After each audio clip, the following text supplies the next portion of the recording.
Broadcasting from Salisbury University campus, this is WSDL Ocean City, NPR News Talk 90.7. Putting Delmarva first. Stay tuned for Delmarva Today with your host, Don Rush.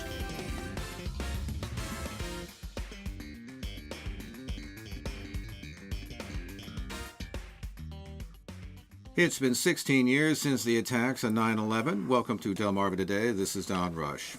On a clear September morning, the nation was shocked as two aircraft struck the Twin Towers of World Trade Center in New York. And then there was word of another passenger plane smashing into the Pentagon in Washington, D.C., and a fourth crashed into the ground in Pennsylvania. President George W. Bush sat reading to a classroom when he first got word, and by the end of the day, flights around the country had been grounded. Within days, Americans would become familiar with the name Osama bin Laden and the organization Al-Qaeda. Subsequently, the nation went to war, first in Afghanistan and then in Iraq. To look back on that day and to explore what we've learned and how the nation has changed, in our studio is Michael Laughlin. He's a political science professor at Salisbury University, and also by phone, Muqtedar Khan. He's a professor at the University of Delaware. And welcome to you all. Good morning. Well, so let me ask you, Mike, where were you when the planes hit? How did you discover it? What was your reaction? I was actually getting ready for class. I was at home, and I usually have talking heads news programs on while I'm doing it. So, all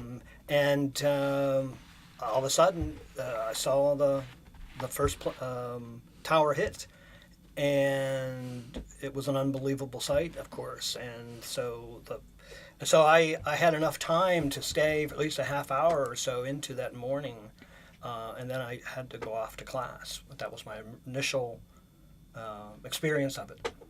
As events unfolded, I mean, what did you think in terms of why it occurred? Or well, one of my areas of study ever since graduate school has been foreign policy in the Middle East.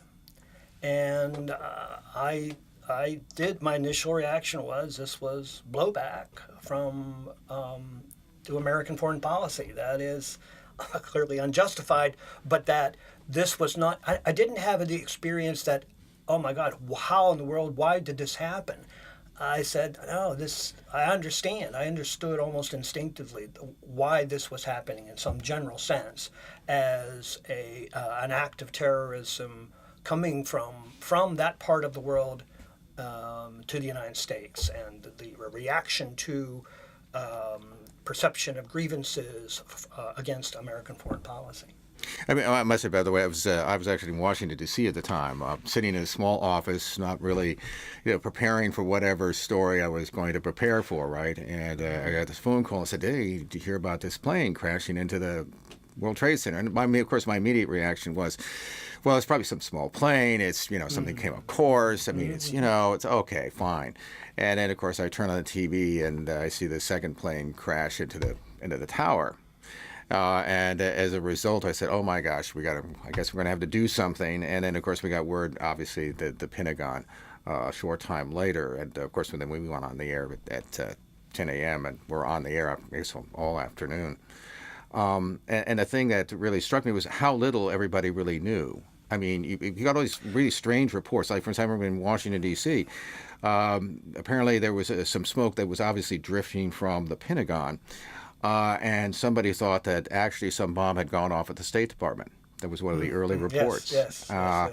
And as we sort of gathered more information, obviously that became apparent that no, that wasn't the case.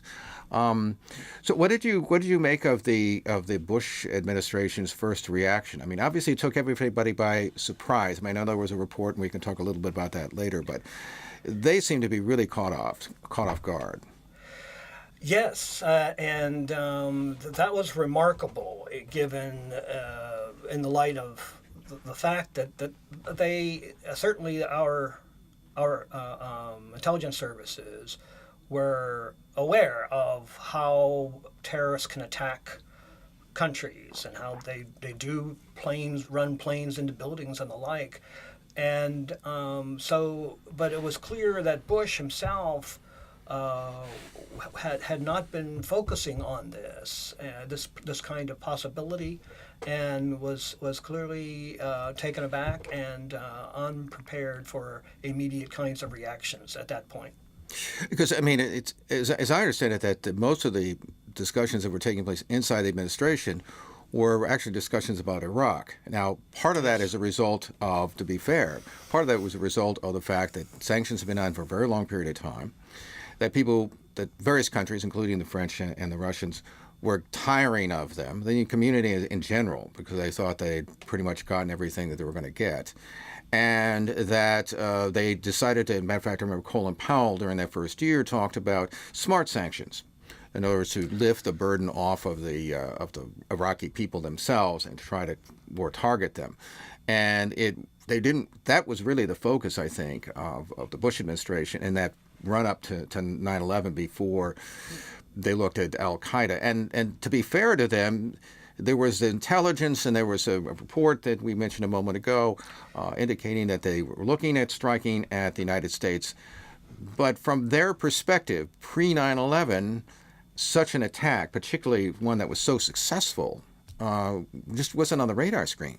Absolutely. I think the brazenness of it and the tactical sophistication about how al-Qaeda was able to, in effect, get members of that organization trained and into the planes, and to use our own planes against us, I think that was the astonishment, I think, that struck certainly members of the Bush cabinet and Bush himself, and even perhaps within the intelligence community as well. Even though they knew that planes could be used, at this level, I think that was a surprise. The other thing that really was interesting as we sort of read back over the history is that there were people around bin Laden, and I think particularly his son, who said this is not a good idea, and because they were fearful that you would get a reaction.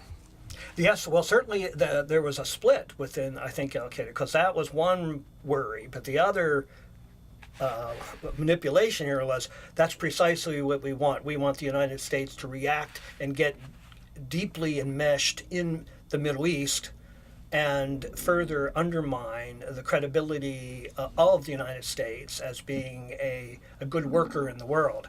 And indeed, the legacy is exactly that, if we can talk about that further. I now have on the line Muqtedar Khan. He's a professor at the University of Delaware. And Muqtedar, first I want to ask you, where were you when you first heard the news, and what was your reaction? What was your assessment of what was happening at that moment? I was about to go and teach class. I was at that time at Oakland College in Michigan. And as I was going to the class, I heard the janitor say, planes crashed into World Trade Center. And I thought, I couldn't even understand what he said. So as I went to my class, I called my wife and said, just check on TV what was happening. And I went to the class, and then I got a text message from my wife saying, planes have crashed into the World Trade Center. We were all shocked, and I took my class to the lounge where we had a TV to watch. And so from around 8:30, 8:45, I think, I watched TV for a while, and then I was quite shocked. So I went to my office, and I wrote an op-ed saying, if this was done by Muslims, and it was published the next day in Detroit Free Press and Baltimore Sun and many places. And unfortunately, what I wrote in that article was quite predictive of what really happened with the U.S. response to 9/11, the decline of civil rights in the West, and of course the global rise in terrorism. Let me ask you this: when you found that Al Qaeda was behind it, that Osama bin Laden was involved, what did you think the implications would be, particularly for U.S. foreign policy abroad? Because obviously Afghanistan at that moment still had bin Laden, and that it was clear that at least the United States was going to have to react in some fashion. As most American Muslims, we strongly advocated a response, a military response, and I was actually writing and advising the government to actually put troops on the ground, find bin Laden, and I literally wanted him hanged from the football stadium where the Taliban used to execute some of their prisoners. And I thought if it went in there, found this guy, hanged him there in Kabul, this would be the end of it all. Al-Qaeda would go away. But you know what happened after that? This also became an excuse for a much more expansive foreign policy dealing with Iraq and the axis of evil and all of that. I wish we had managed to catch bin Laden very soon after that. And then I think, on hindsight, we would have had a much calmer post 9/11 era than we do now. Well, let me ask you along those lines, because it seems to me that part of the issue in terms of the rise of Al-Qaeda had to do with the war in Afghanistan in terms of the Soviets, and that we certainly obviously backed the Mujahideen, and that became kind of a transformative ground for a lot of Arab Muslims in particular who came to that area. I think they were called Afghan Arabs at one point, coming to the area and basically being sort of radicalized or being informed about this idea that perhaps they could be part of this kind of movement, whether it was Al-Qaeda on the one hand or any other group. Well, there were two things. See, what happened was, as we were supporting the global jihad against the Soviet Union, the United States, Saudi Arabia, and Pakistan put together a partnership to create this basically, you can call it guerrilla force or a terrorist organization to harass the Soviet Union in Afghanistan. But it also became an excuse for those who were extremists, the kind who now joined ISIS, to go out there and consider this as a religious duty to fight for Muslims against the Soviet Union.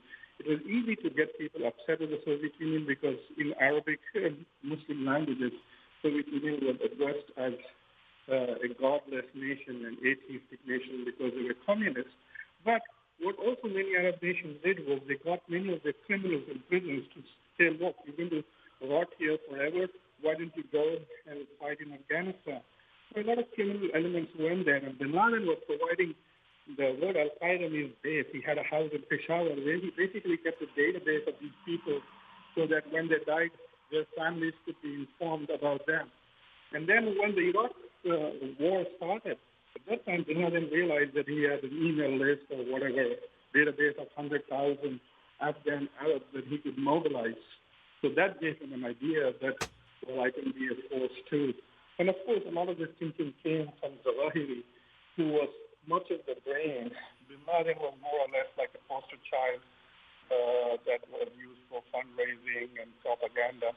But the brain, lots of people think was Zawahiri, who is still out there.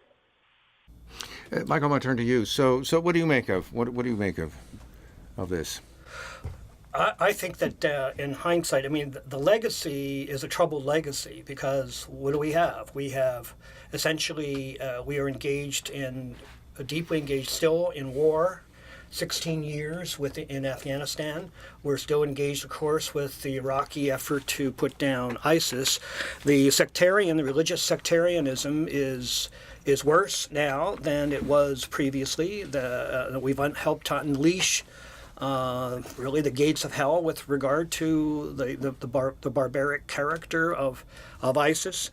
The inequality, the material and economic inequality within the Arab world remains at a tall height, and additionally, there's really no advance in terms of democratic politics and individual rights and the like. And the United States is associated essentially with dictatorial regimes. What if the United States had responded quite differently to 9/11, rather than go to war? Essentially, to overthrow the Taliban, to create essentially the instability of what we see today, but instead reacted as the British did when the IRA was putting bombs in bars in the late 60s, early 70s. What if we had pursued if you recollect, the initial reaction was not we ought to have to automatically go to war. There was at least a brief moment of saying, well, how do we go about this was a criminal act. How do we go about capturing Osama bin Laden and arresting the criminals who engaged in this act? So the legacy, I think, would be quite different. So we are facing. I would add additionally, what we have domestically is the rise, essentially, of an imperial presidency. That war, we continue to operate under the AUMF of that period that has given rise not only to the continuation of the war in Afghanistan, but to essentially bombing at will by the president within Syria, within Iraq. The drone policy arose first with Bush and then was expanded considerably under Obama, operating under the same AUMF. So the imperial presidency continues, and a decline in the role of our Congress. Again, I think a detrimental development in our own domestic politics. So we're worse off, certainly. I mean, there's been, again, no resolution, so that the idea that we're over the period of blowback, again, if you interpret 9/11 as a major act of blowback from that region, that possibility remains alive.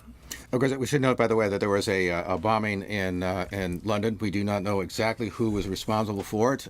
Suspicion is it was some group like Al Qaeda. And also, of course, we had the rejection. I guess it was the U.S. Senate of an effort to repeal the original OK resolution to go after the terrorists.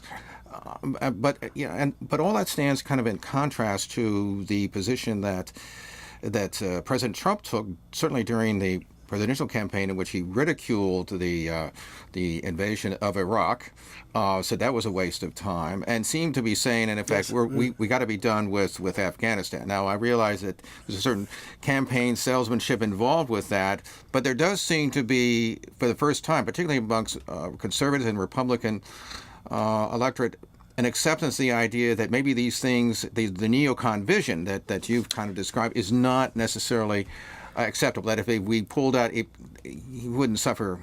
Correct. The kind of political consequences. I think the American public's position has grown wearied, certainly, of war, so that on overall, the American public would be, I think, would certainly be accepting, actually happy if we were to pull back considerably.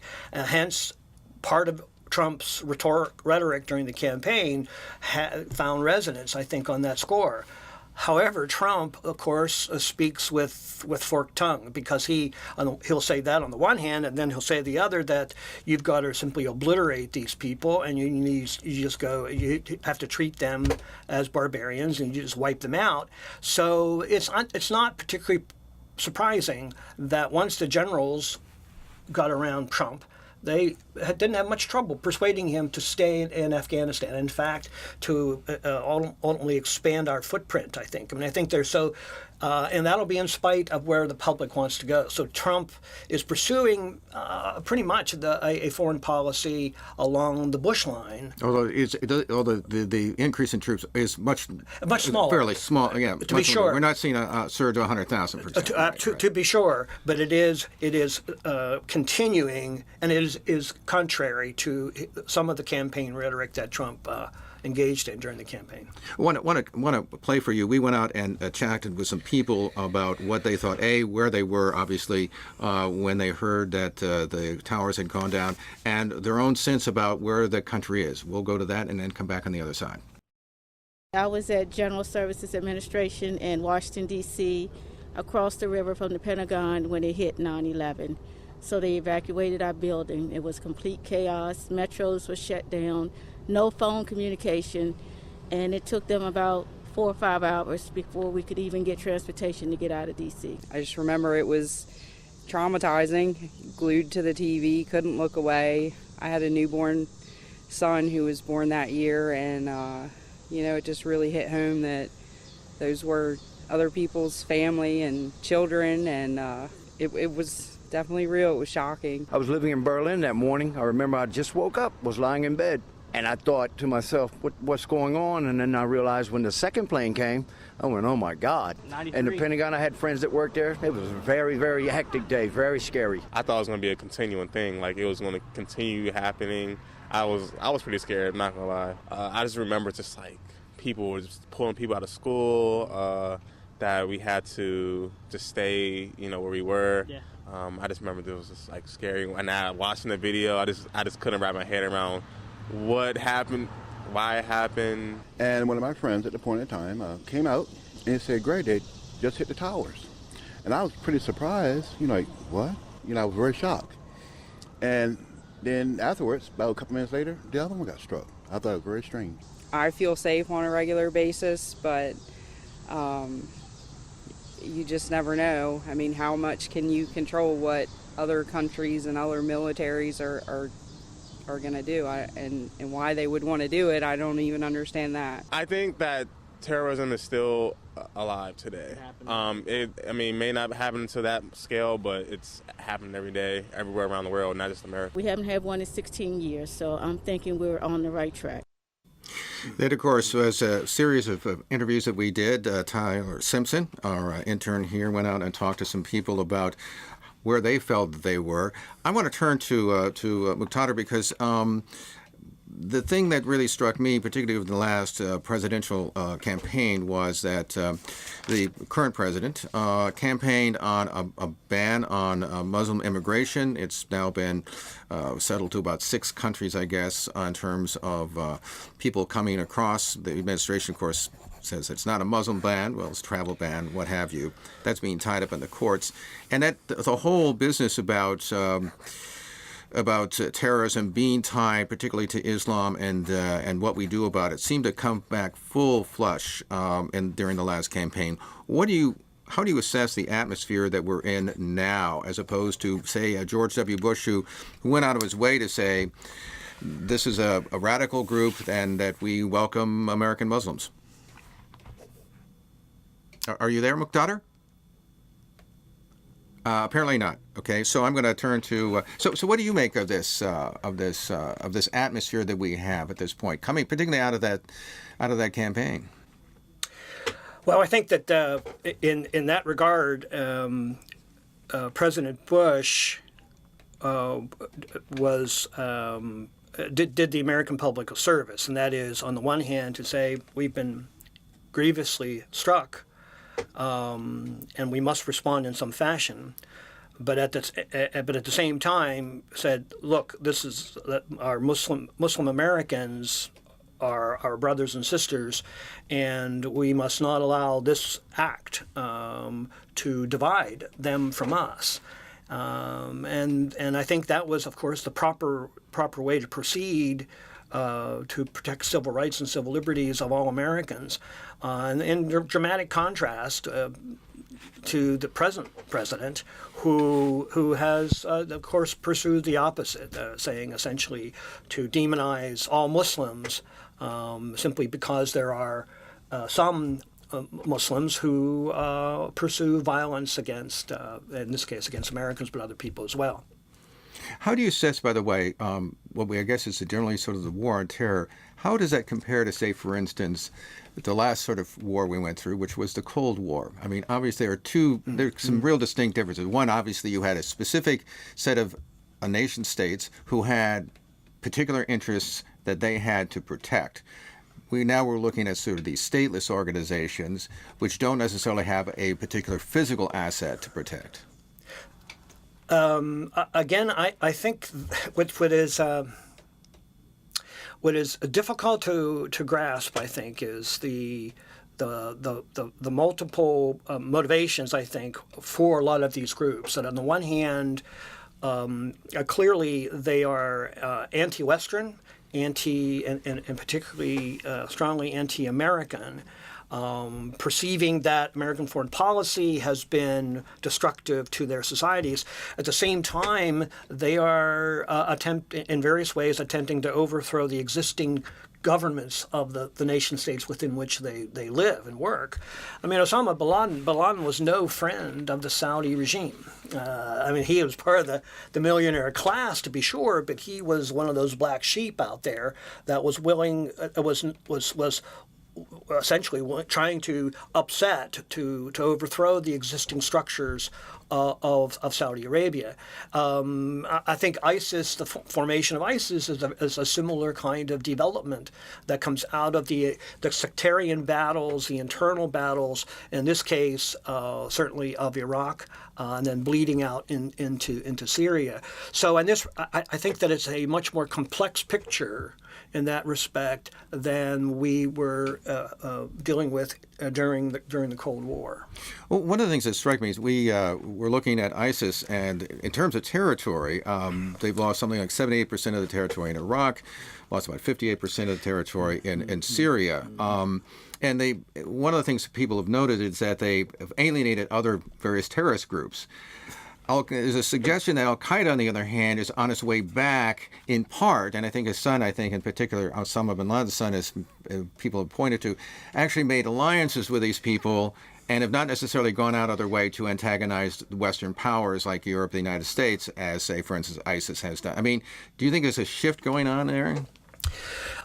To be sure. I mean, because I remember several years ago we were having a conversation where ISIS was on the rise, and we I think correctly understood at least part of that dynamic, in that ISIS was rising because there was sufficient grievance among the Sunni Arabs, particularly Sunni Iraqi Arabs, that they were being abused by the Iraqi government, which was Shia, that was not providing resources, was abusing them in various ways, and they'd rather support their own sort of a native, again, there's a sectarian opposition to that.